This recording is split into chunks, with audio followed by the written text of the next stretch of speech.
Ok. Alors ça va pas être très très clair comme vidéo parce que même moi il y a des trucs sur lesquels je suis pas tout à fait au point, mais c'est pas très grave, ça va être bien quand même. Euh, Pourquoi Ryzen 3000, quand tu le laisses en auto, met des voltages, enfin des tensions qui sont safe, mais qui seraient pas safe si toi tu les mettais à la main. Bon. Euh, Rapidement, il faut bien comprendre ce qui va tuer un CPU. C'est pas juste la tension ou juste la température. Un CPU, il a une durée de vie. De base, quand tu l'achètes, il a une durée de vie qui est assez longue, qui est plutôt de l'ordre de 20 ou 30 ans, et qui est impactée par tous ces paramètres. C'est-à-dire que la durée de vie de 20 ou 30 ans, elle va être réduite par la tension, elle va être réduite par la température, elle va être réduite par le courant, et elle va aussi être réduite par la durée de tous ces trucs-là. C'est-à-dire que, admettons que mon CPU, ses spécifications, ça soit 20 ans à 1,20, 1,2 volts et 80 degrés de température. Bon, si je lui mets 1,3 volts au lieu de 1,2 volts, bon, c'est pas beaucoup, je vais passer sa durée de vie peut-être de 30 ans à 28 ans. Bon, globalement, on s'en fout.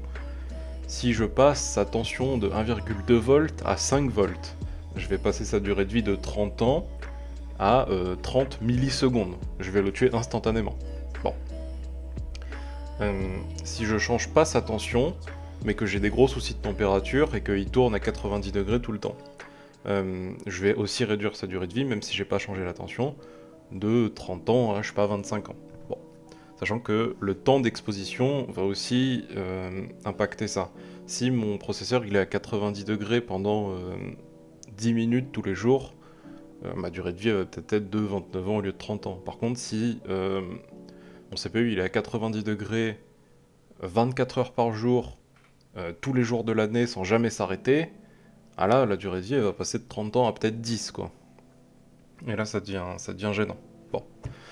Du coup, euh, c'est important de prendre en compte toutes les limites. C'est-à-dire que vous pouvez dépasser un peu la tension si la température elle est contrôlée, si le courant il est contrôlé, si etc. etc. Et c'est aussi pour ça que le Precision Boost Overclocking, ce qu'il va faire, admettons que là j'ai un CPU en haut, il a 4 cœurs, il tire 100 watts, et puis chaque cœur tire 25 watts en pleine charge, donc à 100% d'utilisation. Euh, Si je suis à... admettons qu'en overclock, mon overclock manuel, je l'ai testé, etc. Je veux faire... on va se mettre en bleu. Je veux faire 4... Ouais, c'est bon bleu. 4,5 GHz. Bon. Pour pouvoir faire ça, je dois être à 1.35 volts. Bon. Ok, soit. Si je suis pas à 1.35 volts, quand je lance mon stress test, ça crache. Bon. Ça veut dire que je peux pas aller plus haut. Je pourrais aller plus haut en montant la tension, mais j'ai peur parce que je sais pas trop c'est quoi le chiffre qui est safe, etc. Euh, mais en même temps, je vois que le PBO, lui, quand je regarde la tension et que je suis sur mon bureau, il peut aller jusqu'à 1,5 volts. C'est fou. Et je me dis, putain, 1,5 volts quand même, c'est beaucoup plus que ce que je mets moi. Peut-être que c'est safe de faire ça. Sauf que non. Le PBO, lui, il va pouvoir augmenter la tension et donc la fréquence des cœurs en fonction de plusieurs limites qui surveillent en permanence. C'est-à-dire que le PBO, il va surveiller la température de votre processeur, il va surveiller la tension, il va surveiller le courant, euh, il va surveiller d'autres trucs, honnêtement, il va surveiller des centaines de trucs, et il va définir en fonction de ça quelle est la tension safe que vous pouvez mettre sans dégrader le processeur. C'est-à-dire que admettons que par exemple, je suis sur un jeu qui utilise qu'un seul cœur à 100%, donc j'ai mon cœur 1, là il est utilisé, jusque là il est utilisé à 100%, et du coup, je vais tirer que, admettons, 25 watts. Sur les 100 watts de mon CPU, au total, là je vais tirer que 25 watts, ce qui fait globalement assez peu de consommation. Mon processeur va assez du coup peu chauffer, je vais être disons à 40 degrés, ce qui est largement en dessous de la limite de température, ce qui va permettre à mon PBO de dire ok, à 40 degrés, je peux me permettre de mettre 1,5 volts à ce processeur et ça va pas du tout l'endommager. Et du coup, le fait de mettre 1,5 volts à ce processeur, ça fait que là, je vais pouvoir monter plus haut en fréquence. Je vais pouvoir monter à 4,7 GHz sur ce cœur grâce au 1,5 volts, mais comme la consommation elle est maîtrisée, 25 watts c'est pas beaucoup, comme la température elle est maîtrisée, 40 degrés c'est pas beaucoup, je peux me permettre de pousser un peu la tension, ce sera pas dangereux. Ça c'est très bien. Et le PBO il peut décider de faire tout ça. Par exemple, là 1,5 volts, et on peut faire la même chose pour plus de cœurs. Donc admettons que j'ai 2 cœurs qui sont à 70% là. Du coup j'aurai plus de consommation, je serai vers les 40 watts à peu près. Du coup ça va un peu plus chauffer. Donc admettons que je suis maintenant à 50 degrés. Le PBO il va pouvoir se dire, bon, bah ok 50 degrés, je peux me permettre de mettre 1,4 volts sur ces deux cœurs là.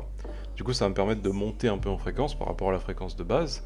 Ils pourront être à 4,6 et ici 4,6 grâce à la tension qui est plus haute. Mais ça reste pas dangereux pour le processeur parce que la consommation totale, le courant et la température sont maîtrisés. Donc le total, il n'y a pas de souci. Maintenant, si je veux faire un overclock manuel, c'est-à-dire que PBO, ok c'est super, c'est automatique, c'est nul, je m'en fiche. Je veux faire un overclock manuel. Bon. Pour faire un overclock manuel, il faut que mon overclock il soit stable dans toutes les situations. C'est-à-dire qu'il faut qu'il soit stable sur le bureau, quand je joue à un jeu, et quand je charge tous mes cœurs, admettons que je fasse, je sais pas, un render vidéo ou un truc comme ça. Donc j'ai tous mes cœurs qui sont utilisés à fond, à 95% les 4. Bon. Quand les 4 cœurs sont utilisés à fond, j'utilise quasiment, on va dire que j'utilise 100 watts de consommation.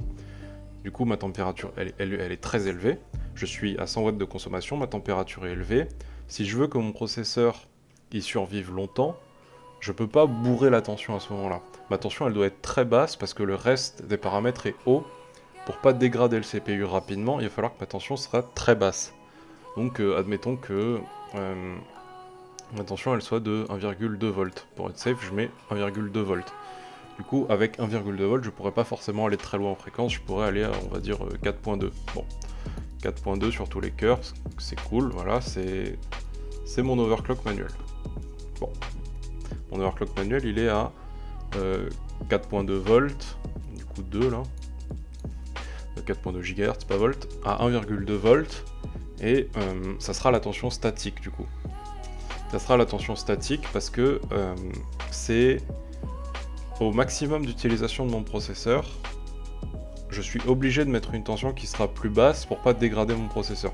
Alors que je pourrais, si mon processeur, je l'utilisais pas autant, admettons que je fasse pas de render, je fasse que du jeu vidéo, je fais que jouer à CSGO, c'est pas très, ça demande pas grand chose, je fais que ça. Genre tous mes cœurs ils sont à, admettons 25%. Bon, ça veut dire que au total, je vais utiliser quelque chose comme 30-40 watts. Bon, je vais utiliser quelque chose comme 30-40 watts, ce qui est pas beaucoup, du coup pareil, je vais pas beaucoup chauffer, je vais être à 40-50 degrés, peu importe.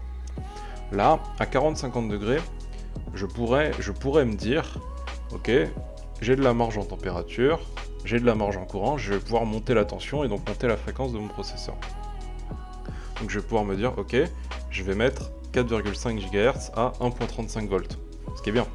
Ça en soi, à 40 watts d'utilisation, ça va pas endommager votre CPU. Sauf que, comme ce que vous avez fait, c'est un overclock statique, quand vous allez monter en utilisation, c'est-à-dire que le jour où vous allez décider de faire un render avec cet overclock statique là, vous allez être là, vous allez consommer 80 watts de puissance, votre température elle va énormément augmenter parce que votre tension elle est haute, du coup vous allez vous retrouver à 100 degrés, 1,35 volts et puis 90 watts de courant, et là, c'est là que vous allez endommager votre CPU, parce que vous allez faire ça une fois, 2 fois, 3 fois, 10 fois, et dans 2 mois votre CPU il ira plus, il sera par terre, il va plus fonctionner. Bon. Et c'est la différence principale entre l'OC manuel et l'OC de PBO, c'est que l'OC automatique des Ryzen 3000 du coup, il peut se permettre d'adapter la tension et donc d'adapter les fréquences en fonction du nombre de cœurs qu'il y a utilisé, de la température, etc., etc. Alors que vous, si vous voulez faire un overclock statique manuel qui est fiable, il faudra qu'il soit safe dans toutes les situations. Donc vous devez faire un overclock qui est safe pour une utilisation des cœurs à 100% tout le temps. Et malheureusement, vous n'allez pas réussir à dépasser 1.2, 1.1, ça dépendra des processeurs, des fois 1.25, peu importe. Vous n'allez pas pouvoir dépasser une tension qui est safe pour 100% d'utilisation, et donc vous n'allez pas forcément avoir une fréquence qui sera très haute. Vous allez peut-être arriver à 4.2 GHz sur tous les cœurs. Bon, ce qui est bien. Mais le PBO, lui, sur tous les cœurs, il sera un peu moins bien. C'est-à-dire qu'en faisant un OC manuel, vous pourrez avoir une meilleure efficacité que le PBO sur les tâches qui demandent tous les cœurs. C'est-à-dire qu'à 100% d'utilisation, le PBO il va être un peu safe, lui il va peut-être être à 4.05 pour 1,2 volts à 100% d'utilisation donc. Mais vous ou là, si vous utilisez le PC que pour faire des renders vidéo ou des machins ou des trucs qui utilisent le CPU à 100%, ça sera plus malin effectivement de faire un overclock manuel. Mais si vous faites des jeux vidéo généralement ça utilise peu de cœur. Vous, votre overclock manuel sur les jeux vidéo, il va rester là, parce que c'est un overclock manuel statique, il va rester 4,2 GHz, 1.2 volts. Alors que le PBO, lui, comme l'utilisation processeur sera plus faible, il pourra se permettre de dire, bah il n'y a pas de souci, je vais mettre 4.4 volts ici, 4.4 GHz ici, je vais mettre 1,35 volts ici, et il n'y aura pas de souci, parce que lui, il pourra, quand vous allez faire une autre utilisation du PC qui utilise 100% des cœurs, il pourra baisser la tension, il pourra baisser la fréquence pour que ça reste safe. Alors que si vous faites votre overclock manuel là, vous pourrez pas. Vous êtes obligé quand vous faites un overclock manuel statique de le faire pour que ça soit stable et que ça dégrade pas le CPU dans toutes les situations.